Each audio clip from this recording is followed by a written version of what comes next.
வணக்கம். புதுவையில் இன்று நடைபெற்ற பல்வேறு நிகழ்வுகளை விரிவாக காண்பதற்கு முன்பு தலைப்புச் செய்திகளை பார்க்கலாம். தமிழக முன்னாள் முதலமைச்சர் கலைஞர் அவர்களுக்கு புதுவையில் அரசு சார்பில் சிலை அமைக்க வேண்டும். திமுக மற்றும் காங்கிரஸ் சட்டமன்ற உறுப்பினர்கள் முதலமைச்சர் ரங்கசாமியிடம் மனு. பேரவையில் ஆளுநரின் உரை அரசின் துணை இல்லாததால் சிறக்கவில்லை. ஆளுநரின் உரையில் மக்களுக்கு நன்மைதான் இசைக்கவில்லை என திமுக சட்டமன்ற உறுப்பினர் அனிபால் கென்னடி கருத்து. அதிகாரிகளிடம் தகாத வார்த்தைகள் பயன்படுத்தி இருந்தால் வருத்தம் தெரிவிக்கிறோம். மக்கள் நலத் திட்டங்களுக்கு இடையூறாக இருக்கும் அதிகாரிகள் மீது நடவடிக்கை எடுக்கப்படும் என்றும் அமைச்சர் நமச்சிவாயம் எச்சரிக்கை. புதுவையில் தடை செய்யப்பட்ட லாட்டரி சீட்டு விற்பனை. 2 பேர் கைது, 2 லட்சம் ரூபாய் பணம் பறிமுதல். இனி விரிவான செய்திகள். தமிழகத்தின் மறைந்த முன்னாள் முதல்வர் கலைஞர் கருணாநிதி அவர்களுக்கு புதுச்சேரியில் அரசு சார்பில் உடனடியாக சிலை அமைக்க வேண்டும் என சட்டமன்ற எதிர்க்கட்சி தலைவர் சிவா தலைமையில் திமுக மற்றும் காங்கிரஸ் கட்சி சட்டமன்ற உறுப்பினர்கள் முதல்வர் ரங்கசாமியிடம் மனு அளித்தனர். புதுச்சேரி மாநிலத்தில் தமிழகத்தின் மறைந்த முன்னாள் முதலமைச்சர் கலைஞர் கருணாநிதி அவர்களுக்கு புதுச்சேரி அரசு சார்பில் சிலை அமைக்க வேண்டுமென ஏற்கனவே திமுக சார்பில் 5 முறை வலியுறுத்தப்பட்டு அதற்காக அரசு சார்பில் குழு அமைக்கப்பட்டுள்ள நிலையில் கலைஞர் அவர்களுக்கு காலம் தாழ்த்தாமல் உடனடியாக சிலை வைக்க வேண்டுமென சட்டமன்ற எதிர்க்கட்சி தலைவர் சிவா, காங்கிரஸ் சட்டமன்ற கட்சி தலைவர் திரு மு வைத்தியநாதன், திமுக சட்டமன்ற உறுப்பினர்கள் சம்பத், செந்தில்குமார், அனிபால் கென்னடி, காங்கிரஸ் சட்டமன்ற உறுப்பினர் ரமேஷ் பரம்பத் ஆகியோர் சட்டப்பேரவையில் முதலமைச்சர் ரங்கசாமியை சந்தித்து இன்று மீண்டும் மனு அளித்தனர்.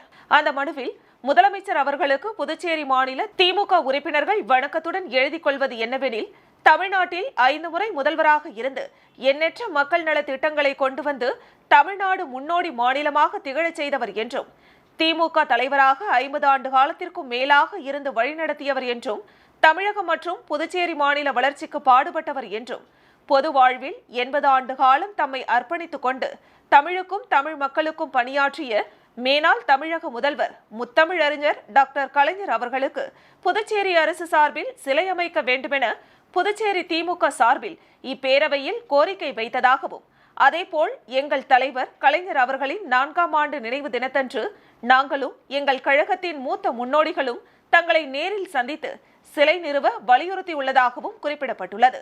தாங்களும் தலைவர் கலைஞர் அவர்களோடு நெருங்கிய தொடர்பும் நட்பும் இருந்தது என்றும், அவர் மீது மிகுந்த மரியாதை உண்டு என்றும் தெரிவித்ததோடு புதுச்சேரி அரசு சார்பில் கலைஞர் அவர்களுக்கு சிலை அமைக்கப்படும் என்று உறுதியளித்ததாகவும், ஆனால் அதற்கான முயற்சியை அரசு எடுக்காமல் இருப்பது வருத்தம் அளிப்பதாகவும், எங்கள் தலைவர் கலைஞர் அவர்கள் மறைந்து வருகின்ற ஆகஸ்ட் 8ஆம் தேதியோடு 5 ஆண்டுகள் நிறைவு பெற இருப்பதாகவும், ஆகவே மாண்புமிகு முதல்வர் அவர்கள் அவரது நினைவு நாளுக்குள் புதுச்சேரி அரசு சார்பில் சிலை அமைக்க உரிய நடவடிக்கை மேற்கொள்ள வேண்டும் என்று அன்புடன் கேட்டுக்கொள்வதாகவும் அந்த மனுவில் குறிப்பிடப்பட்டுள்ளது.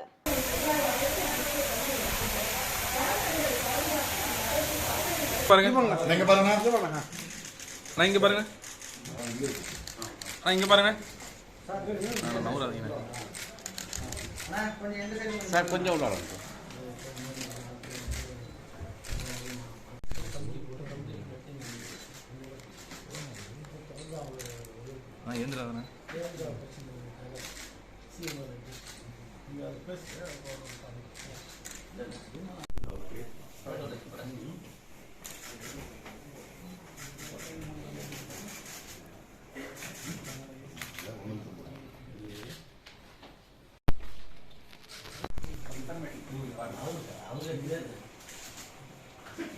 வைக்கிறோம். ஆனால் அரசின் சார்பாக சிலை வைக்கணுன்றது தான் எங்களுடைய கோரிக்கை. இந்த தமிழ் மக்களுடைய மேம்பாட்டுக்காக, தமிழ் இனத்தினுடைய மேம்பாட்டுக்காக, இன்னும் சொல்லப்போனால் புதுச்சேரியினுடைய வளர்ச்சிக்காக 4 முறை புதுச்சேரியினுடைய திமுக ஆட்சி வருவதற்கு காரணமாக இருந்த புதுச்சேரி பல நல்ல காரியங்கள் நடப்பதற்கு உறுதியாக இருந்த எங்கள் தலைவருக்கு இங்கு சிலை வைப்பதற்கு அரசியல் நெருக்கடி காரணம் காட்டுகிறார்கள். முதலமைச்சருக்கு இந்த முறை கடைசியாக என்று சொல்லியே கொடுத்து வந்திருக்கின்றோம். அவர் மறுத்தார் என்றால் எங்களுக்கு ஒரு காலம் வரும். அந்த காலத்தில் நான் நிச்சயமாக எங்கள் தலைவரிடத்திலே மிக பிரம்மாண்டமாக புதுச்சேரி வைப்பு வந்தது. முதலமைச்சர் எப்போதும் போல வாங்கி வச்சிருக்காரு. கன்னிக்கோவில் SBI வங்கி முன்பு பாகூர் தொகுதி காங்கிரஸ் சார்பில் ஆர்ப்பாட்டம் நடைபெற்றது. பாகூர் தொகுதி காங்கிரஸ் சார்பில் நடைபெற்ற ஆர்ப்பாட்டத்திற்கு புதுச்சேரி மாநில காங்கிரஸ் பொதுச் செயலாளர் வழக்கறிஞர் மணவாளன் தலைமை தாங்கினார். வட்டார காங்கிரஸ் தலைவர் கோபு முன்னிலை வகித்தார். சிறப்பு விருந்தினராக முன்னாள் முதலமைச்சர் நாராயணசாமி, முன்னாள் அமைச்சர் பெத்தபெருமாள், முன்னாள் சட்டமன்ற உறுப்பினர் அனந்தராமன் ஆகியோர் கலந்து கொண்டு கண்டன உரையாற்றினர். ஆர்ப்பாட்டத்தில் SBI மற்றும் LCIயில் 1,13,000 கோடி ரூபாய் மக்கள் பணத்தை ஏமாற்றி அதானிக்கு முதலீடு செய்ய உறுதுணையாக இருந்த பிரதமர் மோடியை கண்டித்தும் பாஜக அரசு பதவி விலக வேண்டும் உள்ளிட்ட கோரிக்கைகள் ஆர்ப்பாட்டத்தில் வலியுறுத்தப்பட்டது.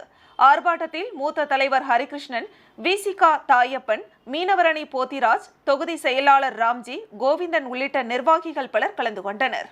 முயற்சி பண்ணினாரு. அவர் உடனே அம்மா சொல்லிடுச்சு, நாங்கள் கொண்டு வந்து விட்டோம் சர்க்கார் எக்ஸ்பிரஸை.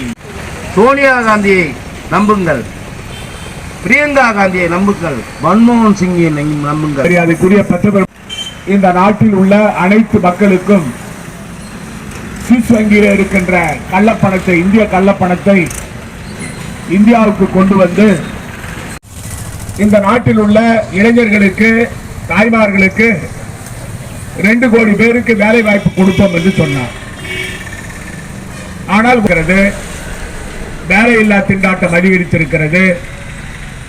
மக்கள் அன்றாட வாழ்க்கைக்கு கஷ்டப்படுகின்ற ஒரு நிலை ஏற்பட்டிருக்கிறது. புதுச்சேரி நகர பகுதியில் உள்ள அழகு நிலையத்தில் விபச்சாரம் நடத்தியவரை 10 அழகிகளுடன் போலீசார் கைது செய்தனர். புதுச்சேரியில் அழகு நிலையங்கள், ஸ்பாக்களில் விபச்சாரம் நடப்பதாக தொடர்ச்சியாக போலீசாருக்கு புகார்கள் வந்த வண்ணம் உள்ளது. அவ்வப்போது போலீசாரும் சோதனை நடத்தி நடவடிக்கை எடுத்து வருகின்றனர். இந்த நிலையில் புசி வீதியில் உள்ள ஒரு அழகு நிலையத்தில் விபச்சாரம் நடப்பதாக ஒதியஞ்சாலை போலீசாருக்கு தகவல் கிடைத்தது. உடனடியாக காவல்துறை உதவி ஆய்வாளர் ஜாகிர் ஹுசேன் தலைமையில் போலீசார் அந்த அழகு நிலையத்திற்குள் அதிரடியாக நுழைந்து திடீர் சோதனை நடத்தினர். அப்போது அங்கு விபச்சாரம் நடப்பது உறுதியானது. மேலும் செல்போனில் தொடர்பு கொள்ளும் வாடிக்கையாளர்களுக்கு இங்கிருந்து அழகிகள் அனுப்பி வைப்பது தெரியவந்தது. இதைத் தொடர்ந்து அங்கு விபச்சாரத்தில் ஈடுபடுத்தப்பட்ட புதுச்சேரி, மும்பை, நாகாலாந்து மற்றும் அசாம் மாநிலங்களைச் சேர்ந்த 10 அழகிகளை போலீசார் மீட்டு காப்பகத்தில் தங்க வைத்தனர். அழகு நிலையத்தை நடத்தி வந்த கோவிந்தசாலையை சேர்ந்த 36 வயதான புருஷோத்குமார் என்பவரை போலீசார் கைது செய்தனர். ஆளுநர் உரையில் பாரதியார் மற்றும் பாரதிதாசனின் தமிழோசை இருக்கிறது, ஆனால் மக்களுக்கு நன்மைதான் இருக்கவில்லை என ஆளுநர் உரைக்கு நன்றி தெரிவிக்கும் தீர்மானத்தின் மீது திமுக சட்டமன்ற உறுப்பினர் அனிபால் கென்னடி கருத்து தெரிவித்துள்ளார். புதுச்சேரி சட்டப்பேரவை பட்ஜெட் கூட்டத்தொடர் நேற்று ஆளுநர் உரையுடன் தொடங்கிய நிலையில் 2வது நாளான இன்று இரங்கல் தீர்மானம் மற்றும் துணைநிலை ஆளுநர் உரைக்கு நன்றி தெரிவித்து சட்டமன்ற உறுப்பினர்கள் பேசி வந்தனர். முன்னதாக துருக்கி மற்றும் சிரியா ஆகிய நாடுகளில் நிலநடுக்கத்தால் உயிரிழந்தவர்களுக்கும் முன்னாள் சட்டமன்ற உறுப்பினர் நடராஜன் மறைவிற்கும் பேரவையில் இரங்கல் தெரிவிக்கப்பட்டு 2 நிமிடம் மௌன அஞ்சலி செலுத்தப்பட்டது. தொடர்ந்து ஆளுநர் உரைக்கு நன்றி தெரிவிக்கும் தீர்மானத்தின் மீது பேசிய உப்பளம் தொகுதி திமுக சட்டமன்ற உறுப்பினர் அனிபால் கென்னடி, ஆளுநர் நிரந்தர ஆளுநரா, இரவல் ஆளுநரா என்பது அல்ல கேள்வி என்றும், மாநிலத்திற்கு ஆளுநர் கூடாது என்பது திமுகவின் கொள்கை என்றும் கூறினார். சட்டப்பேரவையில் துணைநிலை ஆளுநரின் உரை மக்கள் நலன் சார்ந்த உரையாக இல்லை என்றும், G20 மாநாட்டை தேர்தல் விளம்பரமாக கொண்டு செல்வது நியாயமில்லை என்றும் கூறிய அவர், தமிழகத்தில் ஔவையார், திருவள்ளுவர் பெயரில் விருதுகள் வழங்குவது போல் புதுச்சேரியிலும் புதுச்சேரி அரசு பாவேந்தர் பாரதிதாசன், புதுவை சிவம், தமிழ் மொழி பெயரில் வழங்க வேண்டும் என வலியுறுத்தினார். ஆயுஷ்மான் பாரத் திட்டத்தில் வாங்கிய கார்டுகளுக்கு துளிக்கூட தனியார் மருத்துவமனைகளில் மரியாதை இல்லை என்று வேதனை தெரிவித்த அவர், மொத்தத்தில் துணைநிலை ஆளுநர் உரை அரசின் துணை இல்லாததால் சிறக்கவில்லை என்றார். ஆளுநர் உரையில் பாரதியாரின், பாரதிதாசனின் தமிழோசை இருக்கிறது, ஆனால் மக்களுக்கு நன்மைதான் இசைக்கவில்லை என்றும் அனிபால் கென்னடி கூறினார். ஆளுநரா இல்லை நிரந்தர ஆளுநரான்றது முக்கியம். திமுக கொள்கை என்னன்னாக்கா ஆளுநரே தேவையில்லைன்னு தான் எங்களுடைய கொள்கை. அதே போல் அதுக்கு என்ன காரணம்னாக்கா, இப்போ நீங்கள் பாருங்கள், அவங்க வாசித்த உரையில் அவங்க இந்த மக்களுக்கான நன்மைக்காக எதுவுமே இல்லை. ஒரு ஆளுநர் உரைன்றது 50% கொள்கையை பற்றி, 50% ஊரக வேலை வாய்ப்பு திட்டத்தின் கீழ் பணியாற்றும் ஊழியர்கள் பணி நிரந்தரம் வலியுறுத்தி தர்ணா போராட்டத்தில் ஈடுபட்டனர். புதுச்சேரியில் மகாத்மா காந்தி தேசிய ஊரக வேலைவாய்ப்பு திட்ட ஊழியர்களாக 2009ஆம் ஆண்டு முதல் புதுச்சேரியின் பல்வேறு பகுதிகளில் பணியாற்றி வரும் 100க்கும் மேற்பட்டோர் தங்களுக்கு பணி நிரந்தரம் செய்ய வேண்டும், ஊரக வளர்ச்சித் துறையில் உள்ள காலி பணியிடங்களை தங்களை கொண்டு நிரப்ப வேண்டும், பணியின் போது இறந்த குடும்பங்களுக்கு கருணை அடிப்படையில் பணி வழங்கிட வேண்டும் என வலியுறுத்தி அண்ணா நகர் பகுதியில் உள்ள ஊரக வேலைவாய்ப்பு திட்ட அலுவலகம் முன்பு அமர்ந்து தர்ணா போராட்டத்தில் ஈடுபட்டு வருகின்றனர். தங்களது கோரிக்கைகளை உடனடியாக நிறைவேற்ற வேண்டும் என்றும், இல்லை என்றால் தொடர் போராட்டத்தில் ஈடுபடுவோம் எனவும் தெரிவித்துள்ளனர்.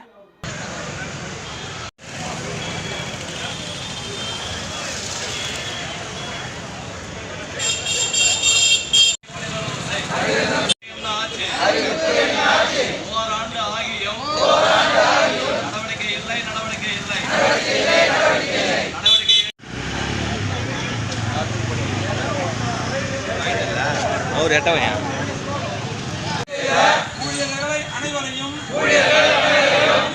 புதுச்சேரியில் உள்ள வண்ணார் சமூகத்தினரை தாழ்த்தப்பட்டோர் பட்டியலில் சேர்க்க வலியுறுத்தி சட்டமன்றம் முன்பு கண்டன ஆர்ப்பாட்டம் நடைபெற்றது.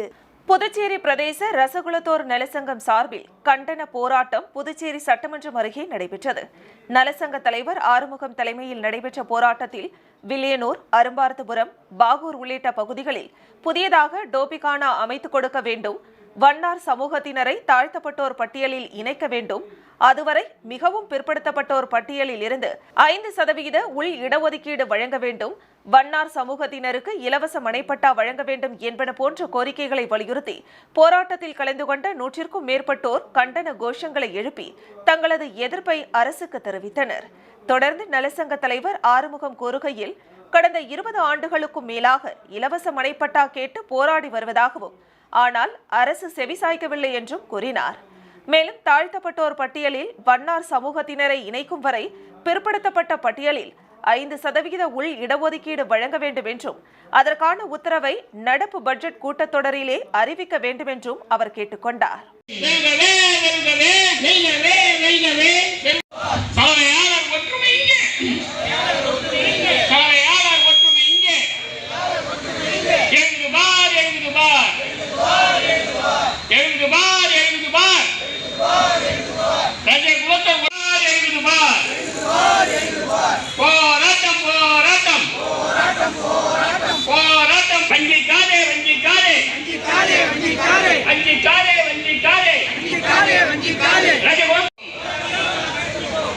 பொறுத்து பார்த்துட்டு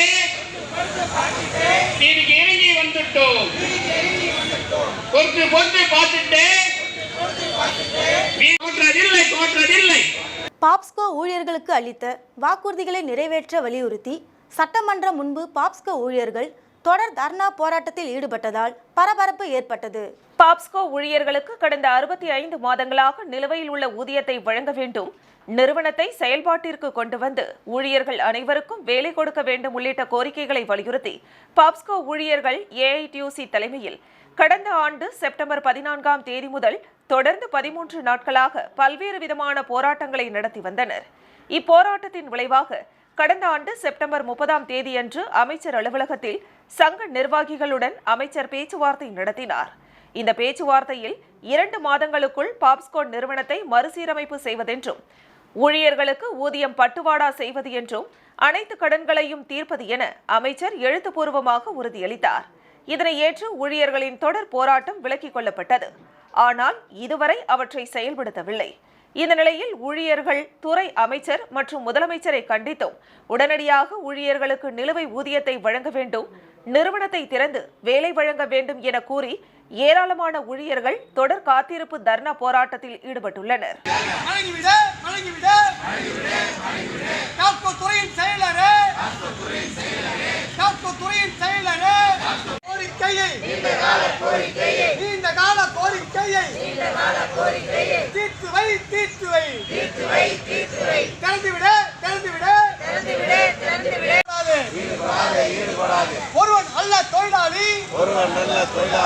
ஒருவன் நல்ல தொழிலாளி, கோடிக்கால் பூதமடா, கோபத்தின் ரூபமடா.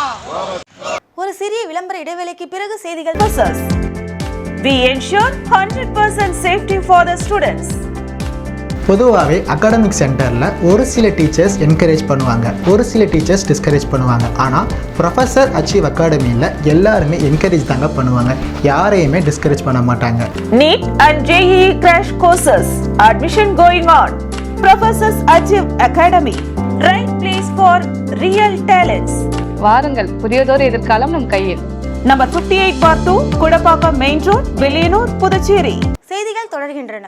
அரசு பள்ளிகளுக்கு புதுச்சேரி ஹெரிடேஜ் லேடிஸ் சர்க்கிள் சார்பாக ஸ்மார்ட் டிவி வழங்கப்பட்டது. புதுச்சேரி நீடராஜபையர் வீதியில் உள்ள சபரிராயலு அரசு பெண்கள் தொடக்க பள்ளியில் புதுச்சேரி ஹெரிடேஜ் லேடிஸ் சர்க்கிள் 187 மற்றும் டொயோட்டோ அண்ணாமலை குரூப் சார்பாக ஒரு 43 இன்ச்சஸ் ரெட்மி ஸ்மார்ட் டிவி வழங்கும் நிகழ்ச்சி சிறப்பாக நடைபெற்றது.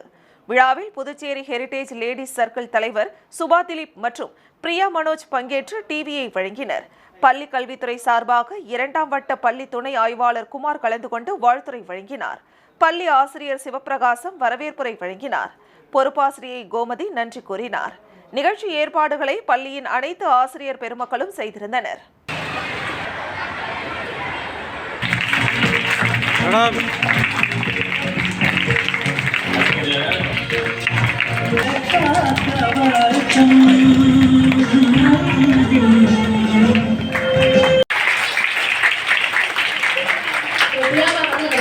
பாரம்பரியமிக்க பள்ளி 25 ஆண்டுகளுக்கு மேலாக புதுச்சேரி நகரத்தில் கம்பீர செஞ்சுட்டு இருக்கீங்க.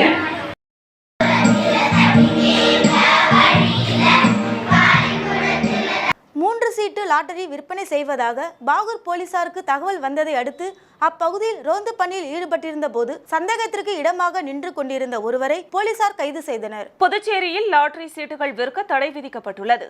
ஆனால் இந்த தடையை மீறி தொடர்ந்து லாட்டரி சீட்டு விற்பனை நடைபெற்று வருகிறது. அவ்வப்போது லாட்டரி சீட்டு விற்பவர்களை கைது செய்தாலும் லாட்டரி விற்பனை அமோகமாக நடைபெற்று வருகிறது. இந்த நிலையில் பாகூர் பங்களா தெருவில் 3 நம்பர் லாட்டரி விற்பனை செய்யப்படுவதாக பாகூர் போலீசாருக்கு தகவல் கிடைத்தது. இதையடுத்து இன்ஸ்பெக்டர் கணேஷ் உத்தரவின் பேரில் சப் இன்ஸ்பெக்டர் நந்தகுமார் தலைமையில் போலீசார் சம்பவ இடத்திற்கு சென்று கண்காணித்தனர்.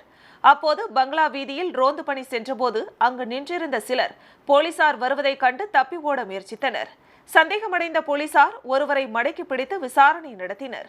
விசாரணையில் அவர் பாகூர் பங்களா வீதியை சேர்ந்த சரவணன் என்பதும் இவர் வீட்டின் அருகே ரகசியமாக 3 நம்பர் லாட்டரி சீட்டுகளை விற்று வந்ததும் தெரியவந்தது. இதனைத் தொடர்ந்து சரவணனை போலீஸ் நிலையத்திற்கு அழைத்து வந்து விசாரணை நடத்தினர். விசாரணையில் தமிழக பகுதியான உச்சிமேடு பகுதியை சேர்ந்த கதிரேசன் என்பவரிடம் லாட்டரி சீட்டுகள் வாங்கி விற்பனை செய்தது தெரியவந்தது.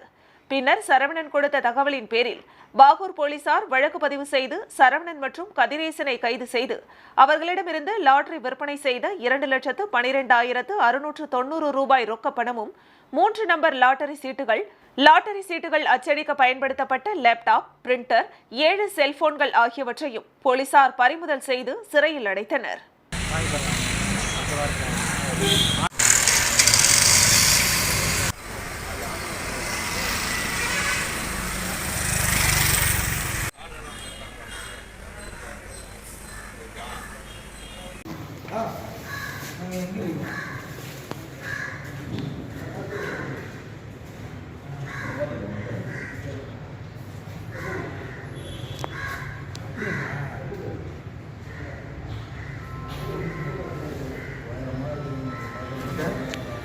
புதுச்சேரி பாகூர் குருவிநத்தம் கிராமத்தில் எழுந்தரில் உள்ள ஸ்ரீ புத்துமாரியம்மன் ஆலயத்தில் 36ஆம் ஆண்டு உற்சவ திருவிழா வெகு சிறப்பாக நடைபெற்றது. புதுச்சேரி பாகூர் குருவிநத்தம் கிராமத்தில் எழுந்தருளியுள்ள ஸ்ரீ புத்துமாரியம்மன் ஆலயத்தில் 36ஆம் ஆண்டு உற்சவ திருவிழா வெகு சிறப்பாக நடைபெற்றது. காலை தென்பெண்ணை நதிக்கரையில் சென்று கரகம் வீதி உலாவாக எடுத்து வந்து சன்னதிக்கு வருகை தந்து புத்துமாரியம்மன் ஆலயத்தில் உள்ள மூலவருக்கு புனித நீர் ஊற்றி வாசன திரவியங்கள் பால், தயிர், தேன், இளநீர், சந்தனம், அபிஷேகத்தூள் என்று 10க்கும் மேற்பட்ட வாசனை திரவியங்கள் மூலம் திருமஞ்சனம் செய்து அம்மனுக்கு பூக்களால் அலங்கரிக்கப்பட்டு தீபாராதனை காண்பிக்கப்பட்டது. அதனைத் தொடர்ந்து சாகை வார்த்தலும் நடைபெற்றது.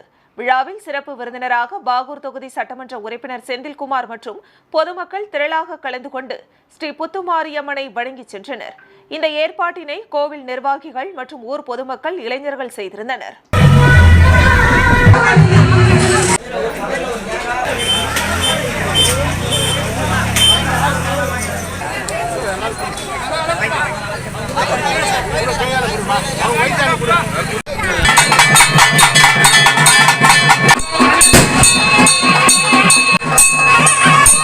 மக்கள் நலத்திட்டங்களுக்கு இடையூறாக இருக்கும் அரசு அதிகாரிகள் மீது பணி மாறுதல் உள்ளிட்ட நடவடிக்கை எடுக்கப்படும் என உள்துறை அமைச்சர் நமச்சிவாயம் எச்சரிக்கை விடுத்துள்ளார். புதுச்சேரி பிரெஞ்சு துணை தூதர் லிசே டல்போட் பரி தொழில்துறை மற்றும் உள்துறை அமைச்சர் நமச்சிவாயத்தை இன்று சட்டப்பேரவையில் உள்ள அவரது அலுவலகத்தில் சந்தித்து பேசினார். இந்த சந்திப்பின் போது பிரெஞ்சு நிறுவனங்கள் மற்றும் பிரெஞ்சு தொழில் முனைவோர் புதுச்சேரியில் தொழில் துவங்க ஒரு குழுவை அமைத்து புதுச்சேரியில் தொழில் தொடங்க விருப்பம் தெரிவித்தார். மேலும் பிரெஞ்சு நிறுவனங்கள் புதுச்சேரியில் அமைய போதிய சலுகைகள் மற்றும் எளிமையான நடைமுறைகளை வழங்குமாறு அவர் அமைச்சரிடம் கேட்டுக்கொண்டார். அப்போது புதுச்சேரி அரசு சார்பில் பிரெஞ்சு நிறுவனங்கள் தொழில் துவங்க முழு ஒத்துழைப்பு அளிக்கப்படும் என உள்துறை அமைச்சர் நமச்சிவாயம் உறுதியளித்தார். இதனைத் தொடர்ந்து செய்தியாளர்களிடம் பேசிய உள்துறை அமைச்சர் நமச்சிவாயம், புதுச்சேரி சேதராப்பட்டில் சிறப்பு பொருளாதாரம் அமைக்க 750 ஏக்கர் நிலம் ஆர்ஜிதம் செய்யப்பட்டுள்ள நிலையில் தற்போது அங்கு தொழிற்சாலைகளை துவங்க மத்திய அரசு அனுமதி அளித்துள்ளது என்றார். தொடர்ந்து பேசிய அவர், புதுச்சேரியில் மக்கள் நலத்திட்டங்களுக்கு யார் இடையூறு செய்தாலும், மக்கள் நலத்திட்டங்களை செய்ய மறுத்தாலோ அதை நாங்கள் கேட்போம் என்று கூறினார். குடிமைப் பொருள் வழங்கல் துறையில் அதிகாரிகளிடம் தகாத வார்த்தைகள் பயன்படுத்தி இருந்தால் அதற்கு வருத்தம் தெரிவிக்கிறோம் என்றும், ஒரு சில அரசு அதிகாரிகள் மக்கள் நலத்திட்டங்களுக்கு தடையாக இல்லாமல் தங்கள் நிலையை மாற்றிக்கொள்ள வேண்டும் என கேட்டுக்கொண்டார்.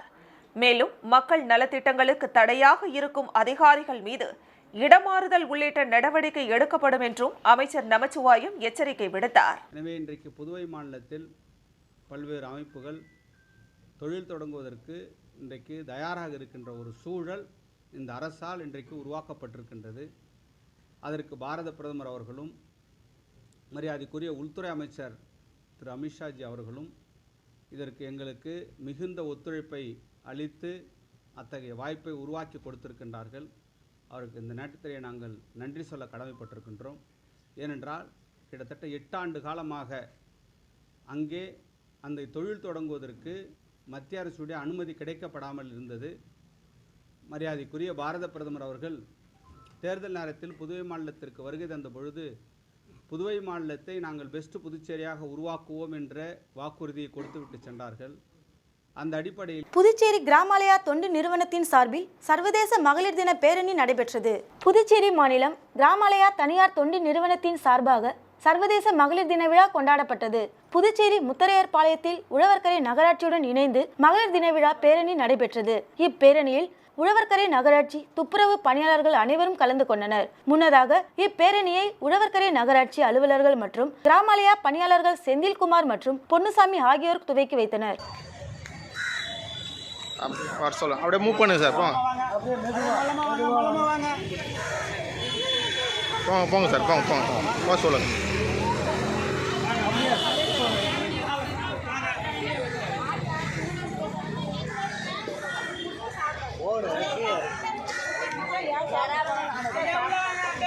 போங்க உள்ள போங்க.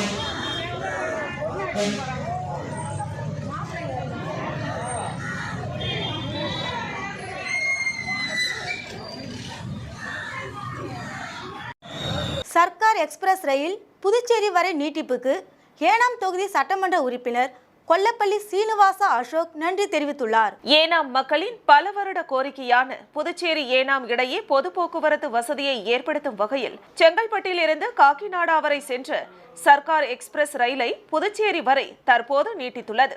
இந்த நிலையில் இதனை வரவேற்று தொகுதி சட்டமன்ற உறுப்பினர் கொல்லப்பள்ளி சீனிவாச அசோக் செய்தியாளரை சந்தித்தார். அப்போது அவர் கூறுகையில், ஏனாம் தொகுதி மக்களின் நீண்ட நாள் கோரிக்கையை நிறைவேற்றிய பிரதமர் நரேந்திர மோடிக்கும் மத்திய ரயில்வே அமைச்சருக்கும் புதுச்சேரி முதலமைச்சருக்கும் சபாநாயகருக்கும் ஏனாம் தொகுதி மக்கள் சார்பாக தன் நன்றியை தெரிவித்துக் கொள்வதாக கூறினார்.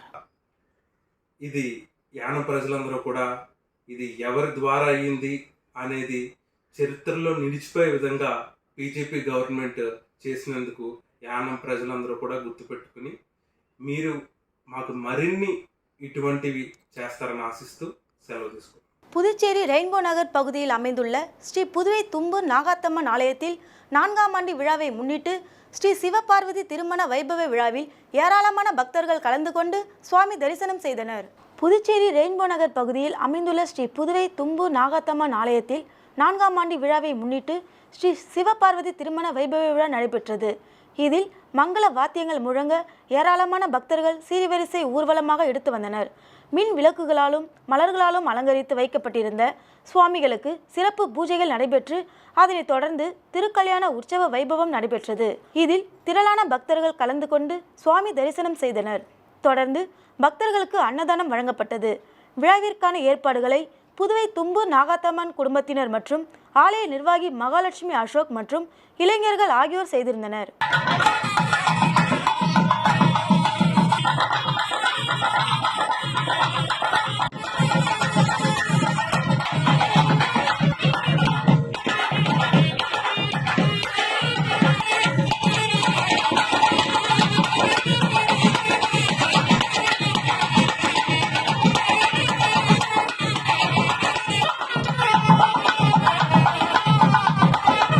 மீண்டும் தலைப்புச் செய்திகள்.